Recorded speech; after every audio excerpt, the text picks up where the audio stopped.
ये हम पे इल्जाम लगाता था, हमको कहता था ये डाकू है, ये चोर है। अल्लाह के फजल से दुनिया की अदालतों से सुरखरू हो रहे हैं। अल्लाह ताला हम पे रहम करे, हम उसकी अदालत में भी सुरखरू होंगे। लेकिन इसका असर देख लें,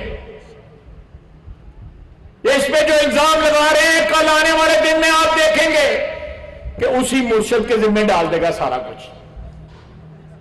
कहेगा मैं तो कुछ नहीं सा करता, मेरा मुर्शद ही बेचन दिया सारा कुछ। ये नोट कर ले, मुर्शद भी नोट कर ले। इसने दुनिया में जितने भी इसके मौसम थे, जनरल बाजवा के हाथ को, अब जनरल बाजवा को गालियां देता है।